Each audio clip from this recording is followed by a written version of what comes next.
Hey folks, Tony Russo here. Before we get the show started, I just want to give you the heads up that the guest's audio didn't come out as well as I normally like. You can understand everything that's said. It's just a little bit muddy is all. So think of it as an excuse to pay extra close attention. Let's get started.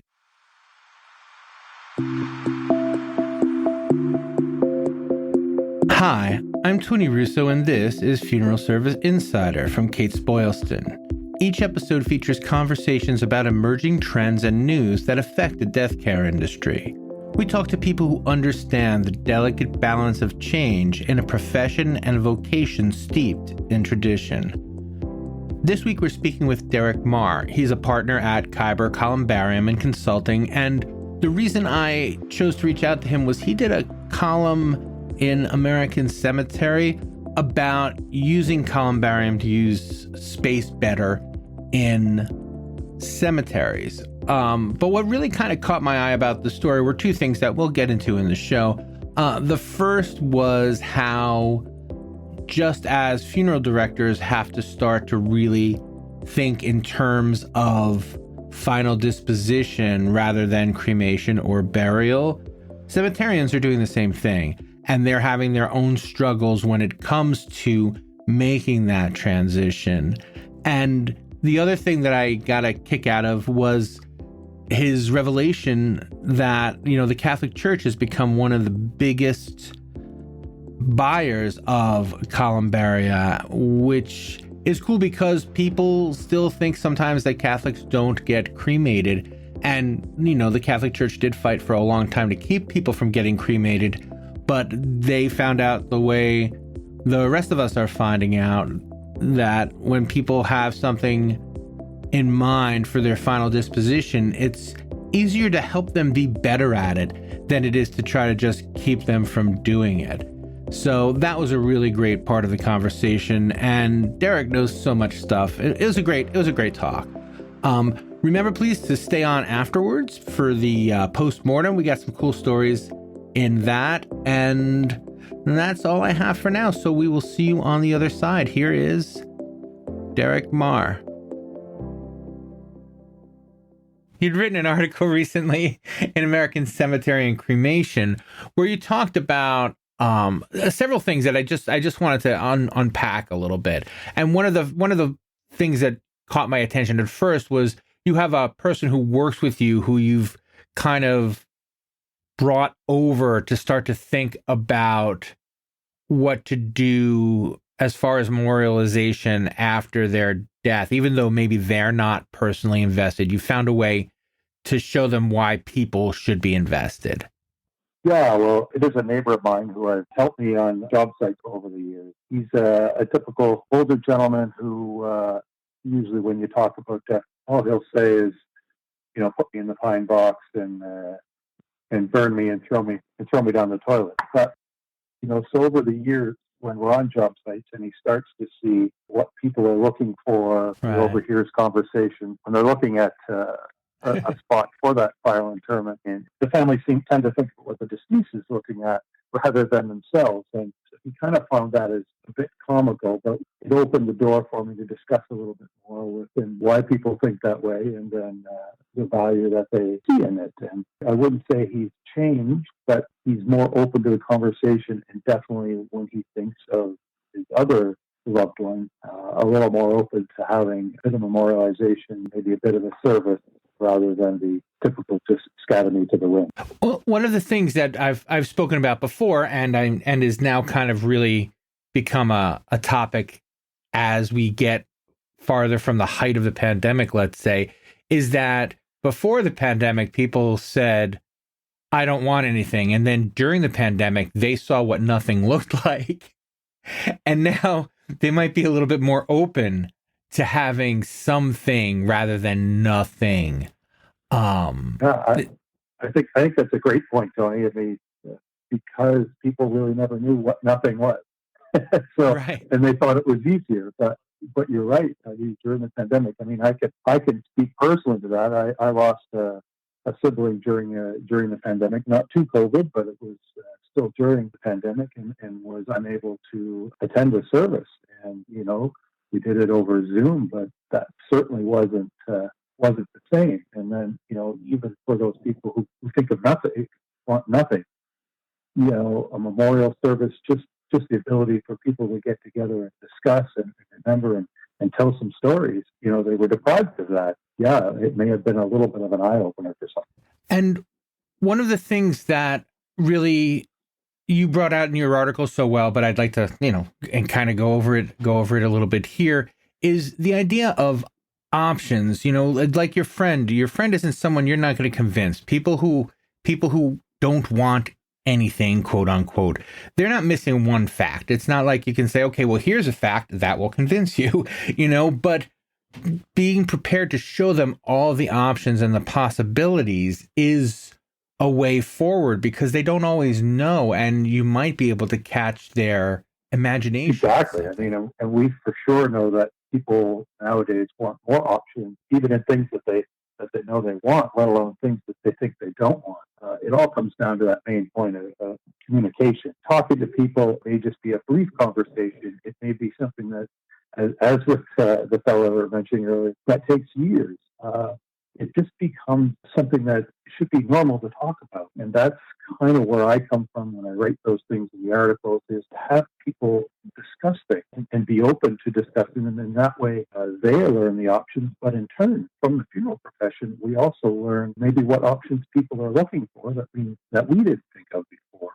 I think that's hugely valuable on either side. I always laughed about the communication portion and discussing things. I taught funeral directing, and I would ask my students to go home at Christmas time and talk with their loved ones about what they want for a funeral and what they see. And almost 100% of them basically said to me, "Well, I can't talk to my family that way." And I used to laugh and say, "Well, if you can't talk to your family that way, how are you going to talk to a perfect stranger?" I actually thought on that a bit, and sometimes it's easier to talk to a perfect stranger about difficult things than it is to bring it up with a family. It kind of speaks to the conversation portion, but also that I learned from a conversation I was having with them that maybe that it was a little more difficult. Well, and because it also there is this weird sense of let's talk about you personally dying, not let's talk about death in general, not let's talk about somebody I heard of who died and made these decisions. You are going to die. What should I do when you're dead? Can be a difficult. I can imagine a difficult question. I want to tell you a brief personal story. So when my grandmother died, she died without a will, and it didn't matter. My mother was her only child, but she also hadn't made any arrangements for her house. And there was this huge pain in the neck tax thing that my mother had to deal with because her name wasn't on the lease and it wasn't officially left to her or anything like that. And she said, I couldn't talk to my dying mother about what to do with her house when she was gone. And so she said to me, all right, I want you to promise that when I get older, you'll do this for me. And that's been about a decade. About a decade ago, I said, okay, I'm living up to my promise, deal with the house. She hasn't done it yet. Oh yeah. And it is this kind of strange, tension. Like, you don't want to say, hi, Mom, have you made your will yet? And no, it's not a real good conversation starter. And so finding ways as a funeral director or as a cemeterian to lead these conversations. I've been saying since I started in this business, the idea of, you see how miserable this is? Why don't you make it so that no one else has to do this? And get things settled now. Exactly. No, for sure. At least have a conversation. Like I say, it's easier for me, obviously, being a fourth generation funeral director, that was normal dinner table conversation about death. Even jokingly, my mother used to tell me what she wanted, and I said, well, it doesn't matter what you want. We're going to do what we want with you. Now, some people may take that as harsh, but coming from a family that dealt with this every day, it was normal for us, right? So when my mom did pass away, we did do what we wanted with her. In the end, we had already explained to her what we wanted. So she understood that was important. So that's part of the conversation as well. It's a tough one, certainly, to bring up, like you say, but it's going to happen bit by bit, sometimes in a funny way, in a more comfortable way than start that you're going to die. What do you want to do? It's, it makes it maybe a little more palatable for us. But it always catches me as strange because North America is always thought of as the death-free society because we don't talk about death yet. The Europeans and everybody always had no problem talking Right. about it. But our descendants, a good portion of them are from there. So I don't know where it got lost once we all got to this continent where we didn't want to talk about death anymore. But I guess my job, or I feel my job in life is to kind of bring back that conversation so that people can look at the options, people can be a little more comfortable with it. It's not a comfortable topic by any means, but if we can take the taboo away from it, maybe it makes it a little bit easier for people to discuss, and then it becomes more meaningful. Whatever funeral rites that people follow or what they look at for memorialization, it certainly allows them to open that discussion. There is a disconnect that I wanted to talk about between saying I want to be cremated and what to do with the cremated remains. And that seems to be a real sticking point that funeral directors and cemeterians can kind of help people over that. I want to be cremated that's not an answer. I want to be cremated, no. And then is the answer. Yeah, well, I mean, part of that disconnect, starts with some of our governing bodies as well that have cremation as a final disposition, which of course it is. So it took us, even as a funeral profession, a bit to get over that.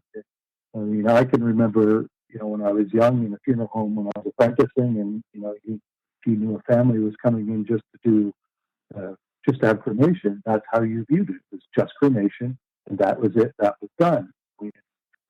I think we kind of missed the boat early on in that conversation. We've certainly been playing catch up all along, and so we've almost created this disconnect ourselves. Within our own profession.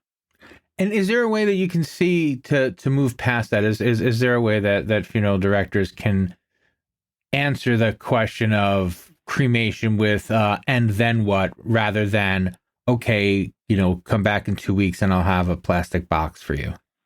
Yeah, well, definitely. Whether it's having visual aids in arrangement offices, and the same at cemeteries, to be honest with you, having those visual aids so people can actually see what options are available in their community, or for that matter, around the world. I mean, with cremation, you can.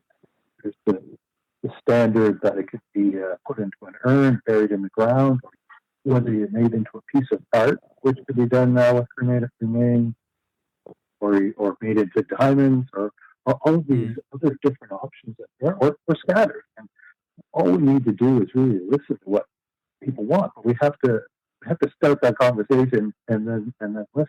But as I mentioned, having visual aids certainly helps, so that people can actually see that and see, okay, well, others are seeing some value in it. Maybe there is some value. The one nice thing about cremation is things don't have to happen immediately. But if you can start that conversation, then they're going to get to that.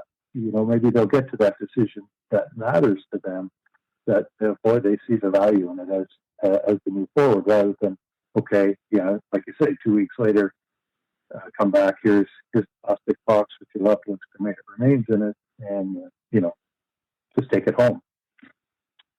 So if people don't know, once they get it home, they don't know what to do.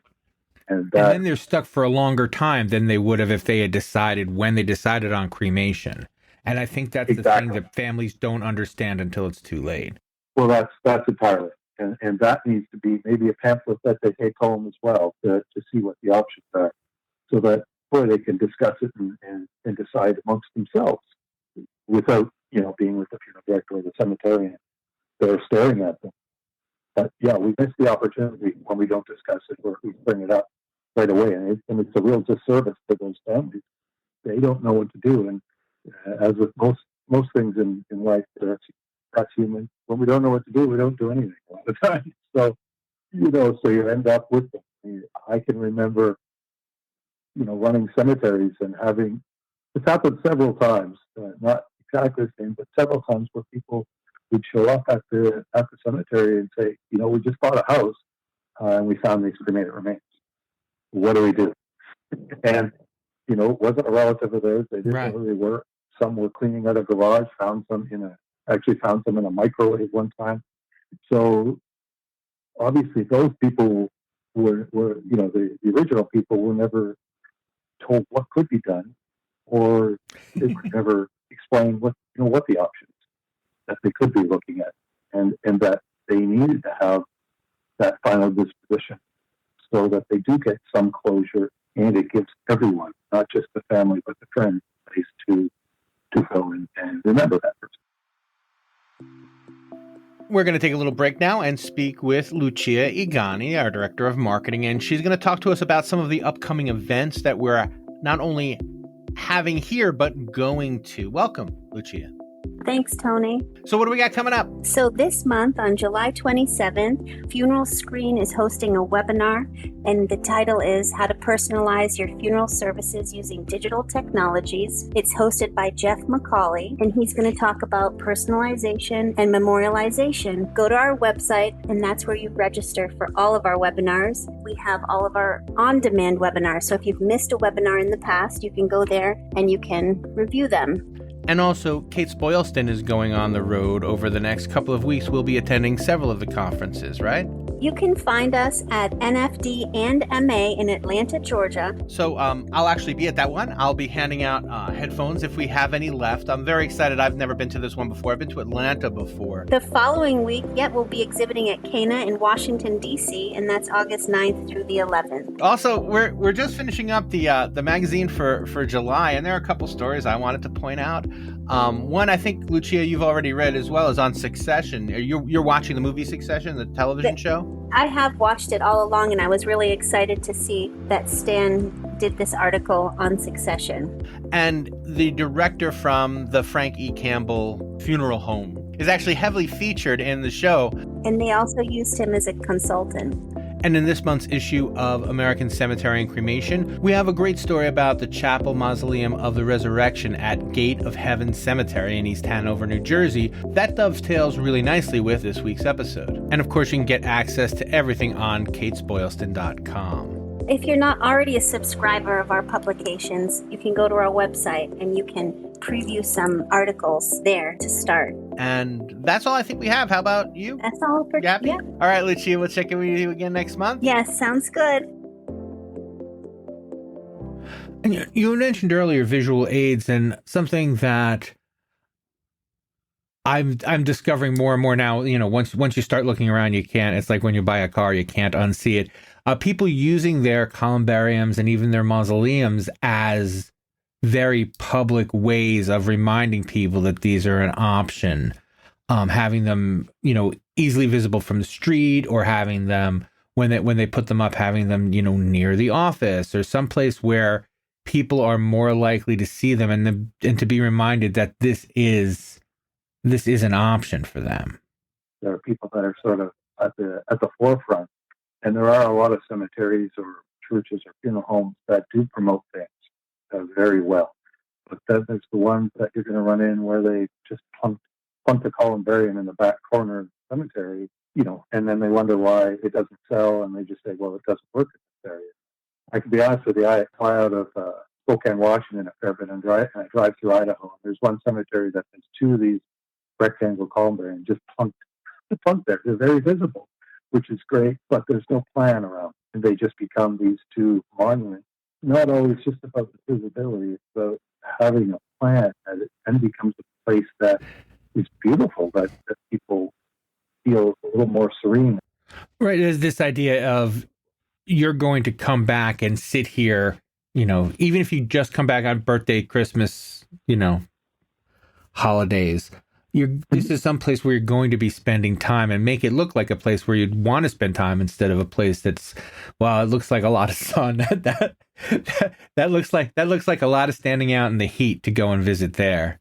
Yeah, exactly. Where's the not joy, but I guess where's the personal aspect? You know, yeah. I mean, we build structures that sometimes mimic things around them, whether it's a lighthouse, or we've done ones that look like a church or a schoolhouse, or you can use parts from old buildings that they had, and then make it tie in with the surroundings. So it doesn't just stick out like a sore thumb, but it is that place that draws people to go, oh, well, they really thought this out. And I think when they see that maybe the cemetery or church has thought it out, they see that, okay, well, maybe that's something we should be thinking about, because obviously others are interested. And also from the cemetery's point of view, finding more space or trying to decide as cremation rates rise, whether to give up some potential grave spaces for a columbarium is certainly at the forefront of people's minds. It's something that people are starting to do the math on a little bit, and finding space with columbariums, that's easy enough to do. How difficult is that to do? Yeah, it's actually very easy, and what people sometimes don't realize is a lot of times columbarium can actually go in space that maybe wasn't useful for in-ground burials. Maybe there's a high water table, or there's too many roots for the trees around, or things like that. And having a columbarium gives you the ability to go into some of these older areas, utilize space that you couldn't use. There's also, the converse of that, of using up burial space so much more than you can.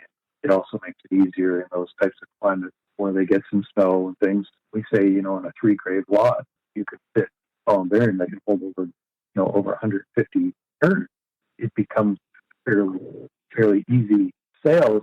And this transition is kind of continuing. The other thing that really popped for me from your article was, the Catholic Church you were saying has gone from being pretty much against cremation to one of the largest builders of columbaria. Yeah, certainly early on, cremation was not looked on well by the Catholic religion. I can remember as a funeral director, they wouldn't even.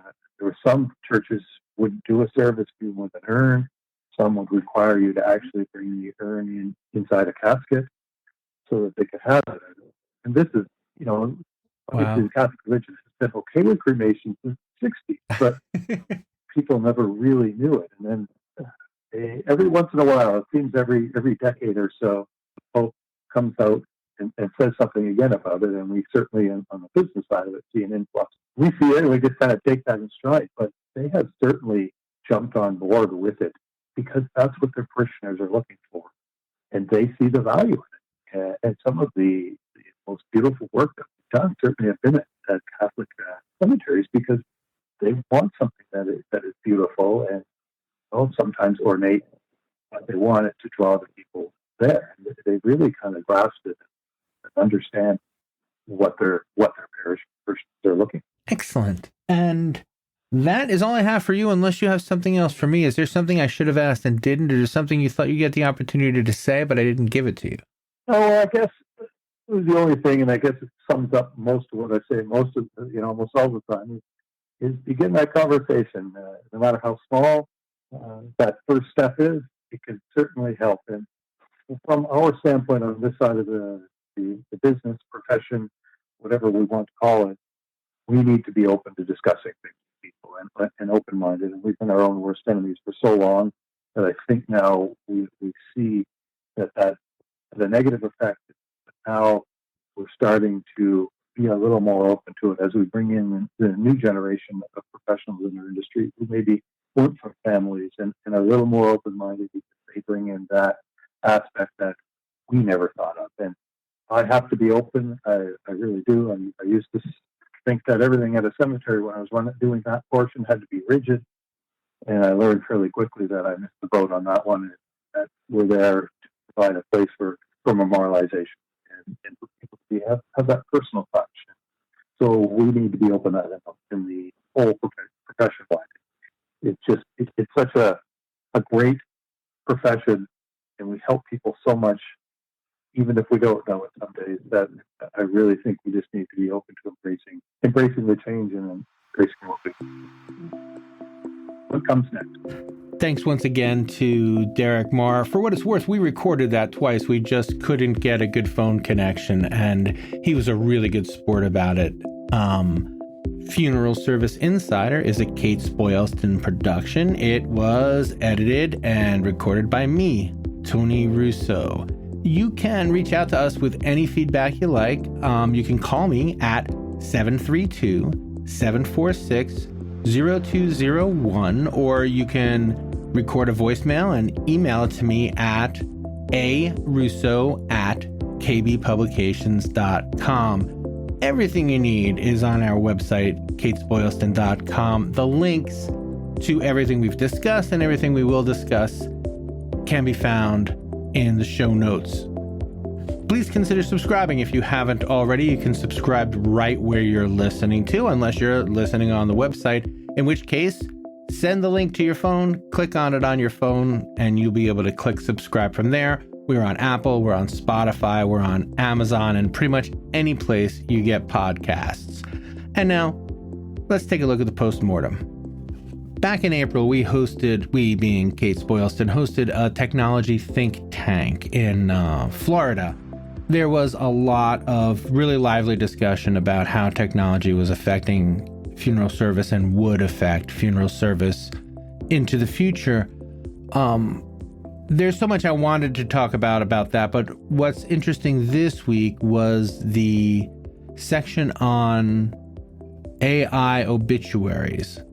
I should have checked my notes for this, but I feel like it was Curtis Funk from Tukios who displayed their new AI for obituaries. And one of the things that their AI allowed you to do was to change the tenor and the tone of an obituary. So one of the things you could say would be make it funnier, make it more reverent, make it less reverent. As I've come to discover since April, that is something that several of the emerging obit writing AI technology companies are providing. If you're not familiar with it at all, you can use a ChatGPT-like program to write an obituary. A couple basic facts, and the computer will make up the rest. So when I saw this story about a person who essentially roasted their dad in a obituary, that was the first thing I thought. I said, I'm reading my first AI humorous obituary. And it sent me down a little bit of a rabbit hole, and down at the bottom of the rabbit hole, I discovered that no, he had written this himself and that he found it cathartic. And I'm glad he did find it cathartic. And I'm glad that he wrote it. It is driving a ton of traffic to the funeral website for everybody to read this snarky obituary.